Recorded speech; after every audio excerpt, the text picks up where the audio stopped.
Right. So today we're going to be taking a deep dive into a topic that's got like global implications. Yeah.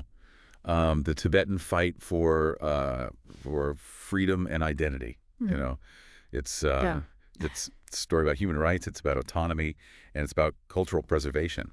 So we're using this article. It's called "Echoes from the Roof of the World: Tibet's Fight for Freedom and Identity," and it's from TATANKA. And we're using it as like a jumping off point to, really uncover not just the struggles, but also the really inspiring resistance and all the advocacy efforts that are happening right now. And, and get this, we're even going to look at how like technology and social media are like transforming how the world sees this whole issue. I think it's really fascinating how they describe the Tibetan plateau in the article, almost, a microcosm of the human rights challenges that we see kind of globally. Yeah. Yeah. Yeah, and that quote from the Dalai Lama, it is the enemy who can truly teach us to practice the virtues of compassion and tolerance. Yeah. That really sets the stage, doesn't it? I mean, just like, It does. think about how deep that statement is, like coming from someone whose people are like going through such adversity. It really does. It speaks volumes. It speaks volumes, I think, about the, the Tibetan approach to their struggle. And I think what's also interesting is how this article uses that as a foundation to look at three kind of dimensions of their human rights advocacy, which is the Tibetans' own resistance and efforts, the support they're receiving internationally, and then, like you said, the increasingly important role of technology and social media. So let's just start with the Tibetan people themselves. Yeah. What really struck me was how they're preserving their culture. It's like a form of resistance almost. Right. The article talks about how monasteries are becoming these like centers of resistance, and Tibetans in exile are acting as like these cultural ambassadors. Yeah. And it's just this determination to keep their language and their religion and all their traditions alive. It's a brilliant example of cultural resilience, I think. And, we've seen that with other groups facing oppression throughout history. When you can't control your land or your government, holding on to your culture becomes even more powerful. It's like their identity itself is a form of protest. Yeah. And the article highlights some like really brave acts of resistance. Yeah. Like they talk about nonviolent protests, demonstrations organized by groups like the Tibetan Youth Congress. They even talk about self-immolation. Yeah. Which is where someone sets themselves on fire. Is this like form of protest? It's a very symbolic and tragic act that is really rooted in Buddhist beliefs about sacrifice, and it really highlights, I think, the desperation felt by some Tibetans. And if you look back in history, there are so many parallels to these kinds of movements. Gandhi, his movement in India, the civil rights movement here in the U.S., like they all achieved significant change through peaceful means. Speaking of change, the article mentions these schools in exile. Like there's one called the Tibetan Children's Village, where they're focusing on preserving the Tibetan language and the culture, but also like preparing younger generations to like engage globally. Right. It's almost like they're like building a future government, like in exile. That's a really astute observation. It's ensuring survival of the traditions through education, almost creating like a living archive of their heritage, a safeguard against cultural erasure. And this cultural transmission, as you call it, is like happening amidst this ongoing fight for just like basic human rights. It's not just about preserving the culture. It's about the right to exist as a people. So it's multifaceted. They're fighting for their identity on multiple fronts, and I think that's where the international community comes in. The article talks about, diplomatic efforts like the U.S. Congress's Tibet Policy and Support Act, which puts pressure on China to respect human rights in Tibet. Yeah, and the article doesn't shy away from the challenges of navigating these like really sensitive international situations. Yeah. I mean, these policies are vital, but it can be a double-edged sword. Right. Oh, absolutely. Balancing human rights advocacy with diplomatic relations, that's a tightrope walk, especially with a powerful country like China.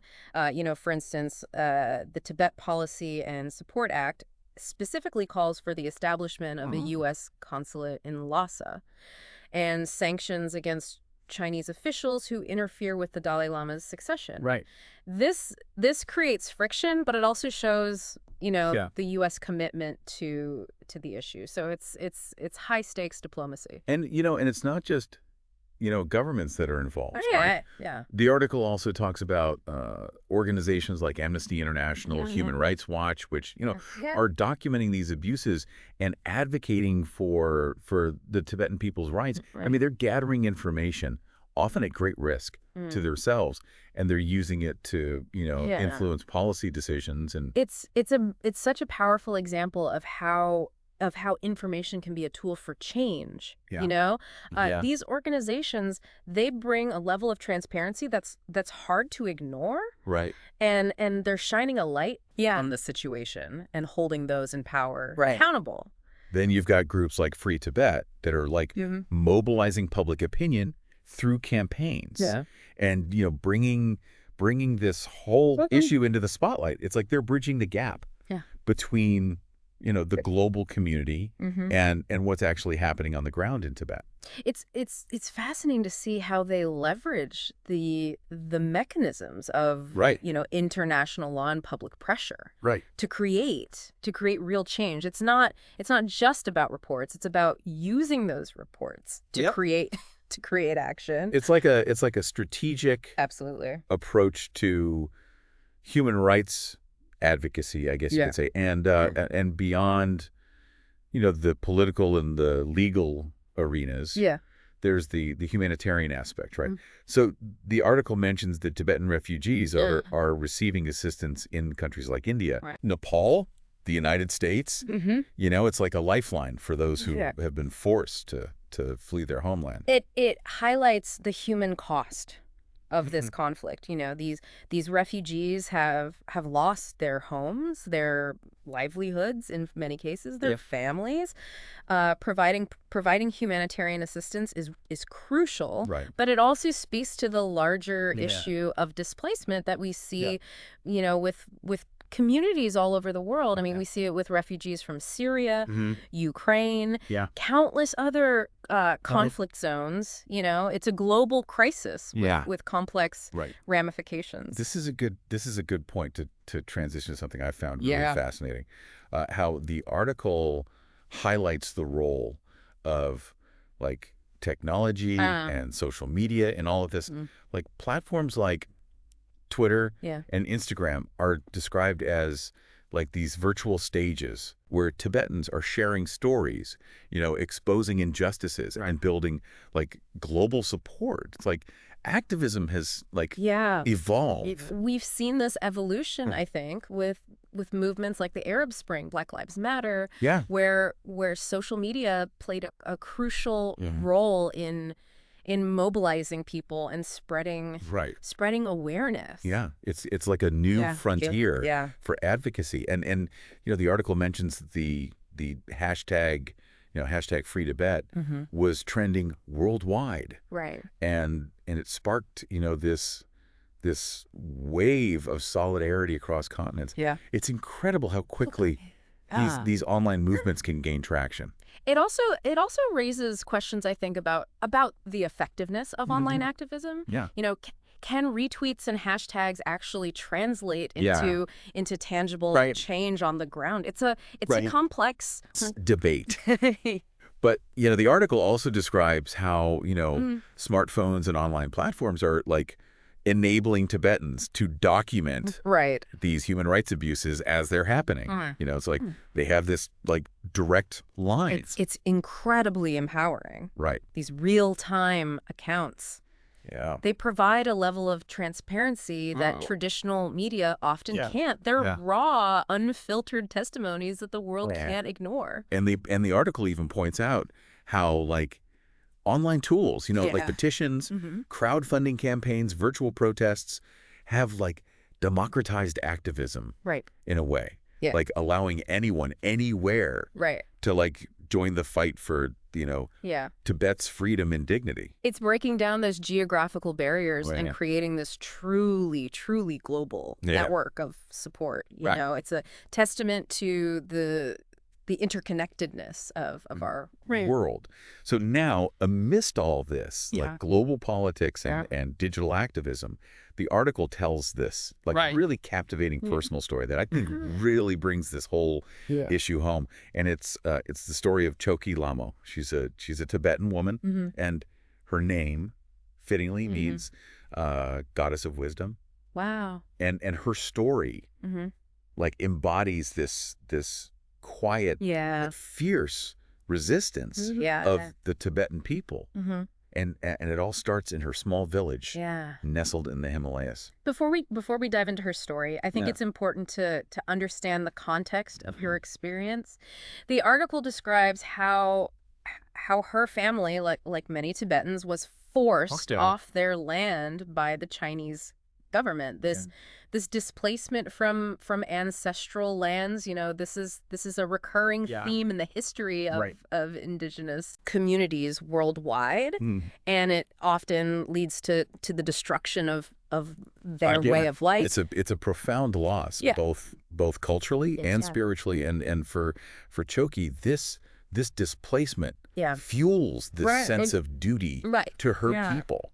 And the article describes how she becomes part of this like secret network that's documenting human rights abuses.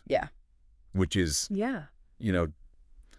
very dangerous undertaking. Absolutely. With serious consequences. It's a testament to her courage and commitment. Those who speak out against oppression, especially under, authoritarian regimes, they face incredible risks. It's chilling to think about. So there's this call to action. A demonstration in Lhasa, the capital, protesting this new law that restricts the practice of Tibetan Buddhism. And 𝗧𝗓𝗓, she feels compelled to join. And the article describes this incredible scene of this sea of people united in defiance. I mean, peaceful demonstrations hold a powerful significance, I think, within the context of Tibet's spiritual traditions. It's a way to express dissent without resorting to violence, and I think it's a testament to their commitment to nonviolence as a core principle.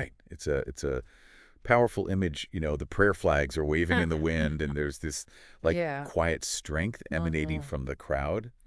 But then the tension rises. As Chinese soldiers arrive, and you could just feel the danger escalating. The article describes how 𝗧𝗓𝗓 stands firm, and she realizes, her actions are going to have repercussions, not just for her, but for generations to come. It's a pivotal moment. It's a moment of truth. She chooses courage over fear, knowing the potential consequences.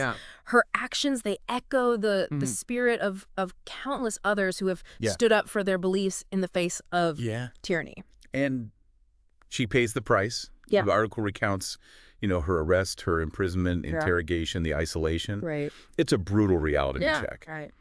But even in the face of this hardship, she doesn't waver. The article describes her hearing Tibetan chants in her mind, a reminder of her purpose, of the promise she's made to her people.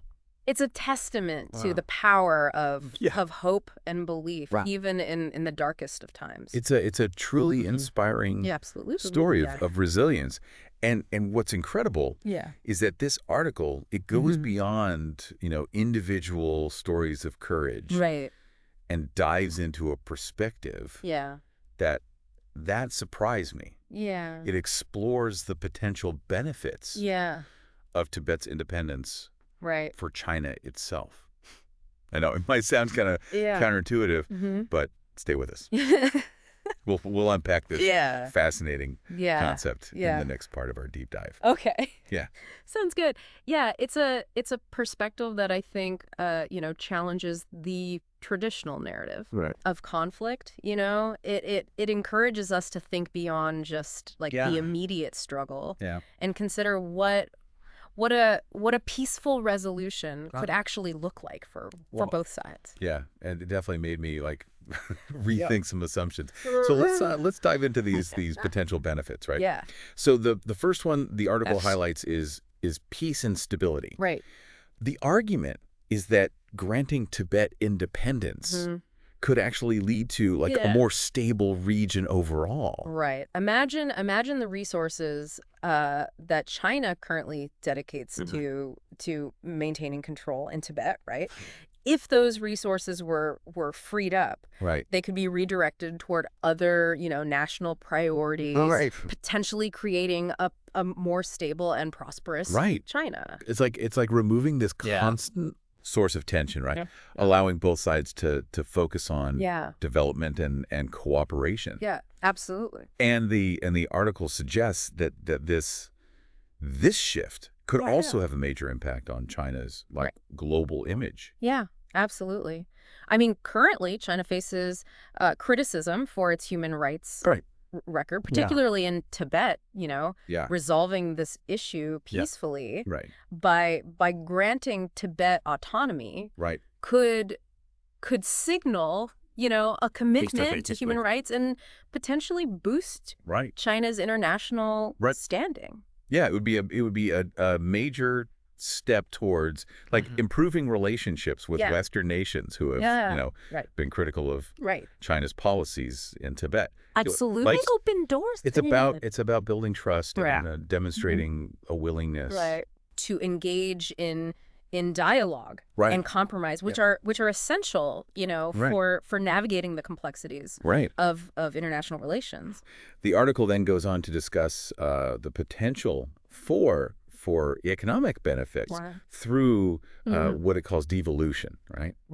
It argues that Tibet, with its unique resources and cultural heritage, could thrive under independent governance, and that this could be mutually beneficial for It's a fascinating concept. Imagine Tibet flourishing as a hub for sustainable tourism, leveraging its natural beauty and cultural attractions to create economic opportunities. And this success could then spill over into China, creating a win-win situation. It's about recognizing that Tibet has something unique to offer, right? Yeah. And allowing them to develop those strengths could create a positive ripple effect throughout the region. Exactly. It shifts the perspective from viewing Tibet as a problem to seeing it as a potential partner. Yeah, and this partnership extends beyond economic interest. The article also highlights environmental benefits. This is a crucial point. Tibet, often called the roof of the world, is the source of many of Asia's major rivers. Yeah. And its ecosystem is incredibly fragile.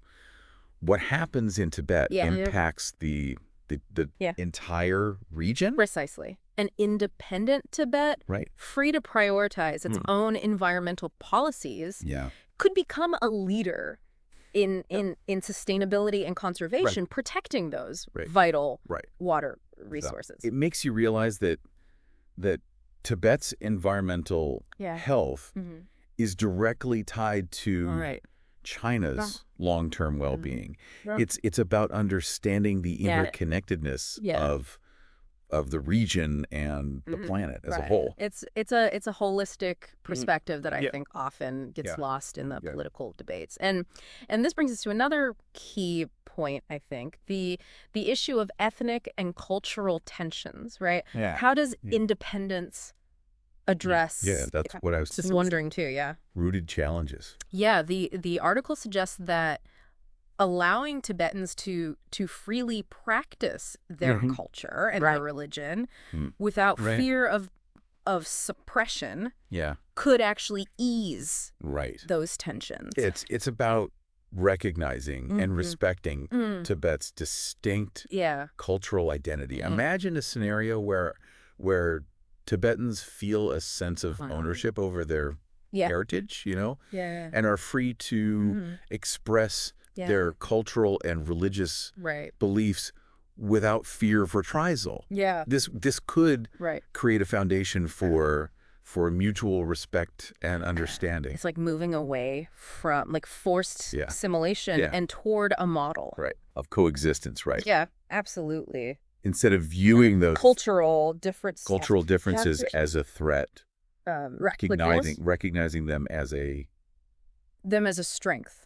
Yeah. And the article even goes so far as to suggest that Tibet's independence could have long-term national security and strategic benefits for China. For China. That's a surprising angle. Yeah. Break that down for me. Think about it this way. By resolving the Tibetan issue peacefully, China could improve relations with neighboring countries like India, which have historically supported Tibet. So instead of being a source of friction, Tibet could become a bridge. A bridge between China and other nations in the region. Precisely. Tibet, with its own voice on the world stage, with its own diplomatic relationships, could actually be a valuable asset for China fostering, peace and stability in the region. Yeah, it's a completely it's a different way of framing the issue. That emphasizes cooperation and mutual benefit. It's a paradigm shift. It's about thinking long term and strategically. Now it's important to acknowledge that these are potential benefits, not guaranteed outcomes. Yeah, and the article makes that clear. Achieving these outcomes would require, a significant shift in approach from China and a willingness to engage in genuine dialogue and compromise. Right. It would require both sides to acknowledge the complexities of the situation, work towards a solution that respects the rights and aspirations of all involved. Right. But the fact that these potential benefits are even being discussed, it's a sign of progress. For progress. A glimmer of hope. For a more peaceful future. It's encouraging. It's encouraging to see these alternative perspectives gaining traction. So we've talked about the Tibetan people's unwavering resistance, the complexities of international support, and the surprising potential benefits of independence for China. Right. But there's one more piece of this puzzle that I think really brings everything together. The article ends with this powerful call to action, urging readers to consider how they contribute to the fight for Tibet's freedom. Tibet's freedom. But where do we? It reminds us that we're not just passive observers. We have a responsibility to act, to use our voices and resources to support human rights causes around the world. Yeah, but where do we even begin? It can feel overwhelming. Yeah, it can feel overwhelming. Like what can one person really do? To make a difference in such a complex geopolitical situation. It's a valid question, but I think it's about remembering that even small actions can have this ripple effect, and the article really emphasizes that there are many ways to get involved, and I think it starts with education. So first, do your research. Understand the history, the cultural context, the current challenges. I mean, there's so many resources available online from organizations like the International Campaign for Tibet to academic journals, documentaries, all sorts of things. And once you have that deeper understanding, share that knowledge with others, you know? Talk to your friends, your family, your colleagues. Raise awareness on social media. The more people who are informed about the situation, the more pressure we can put on governments and institutions to act. It's about amplifying those voices that are often silenced. The article also mentions supporting organizations that are working like directly with Tibetan communities. Groups like the Tibet Fund. Tibet Fund, provide humanitarian aid. You know, they support education initiatives and they advocate for human rights. Human rights. Right. These organizations, they rely on donations to carry out their crucial work. And even a small contribution can make a significant difference in the lives of Tibetans. And don't underestimate the power of like political action. Political action. Right to your elected officials. Yeah. Right. Urge them to support policies that promote human rights and Tibetan autonomy. Attend rallies. Sign petitions. Make your voice heard. Make your voice heard. It's about holding our leaders accountable. And making sure that human rights are a priority in international relations. Yeah, it can feel like a David and Goliath. A David and Goliath situation. But remember, change often starts from the ground up. Right. That's a powerful reminder. And, you know, thinking back to that Dalai Lama quote, it is the enemy who can truly teach us to practice the virtues of compassion and tolerance. It's clear that the Tibetan people have chosen this path of nonviolence and resilience. And that's a path that we can all choose to follow in our own lives and in our own interactions with the world. You know, we can choose compassion over hatred, understand over ignorance, and action over apathy. The story of Chokyi Lamo and the countless other Tibetans fighting for their freedom. It reminds us that even in the face of immense challenges, the human spirit can endure. Absolutely. It's about never giving up hope. Never losing sight of what's and never silencing our voices. Their struggle is a testament to the power of the human spirit, you know, to resist oppression and to strive for a better future. And their fight is a reminder to us all that we have a responsibility to stand up for what we believe in, to speak out against injustice, and to use our voices to create a more just and compassionate. Thank you for joining us on this deep dive. We hope this exploration has given you, you know, a deeper understanding of the complexities of Tibet's struggle. The courage of its people and the many ways we can all, you know, contribute to a more peaceful and just future. May we all be inspired by the resilience of the Tibetan people and their unwavering commitment to freedom and dignity.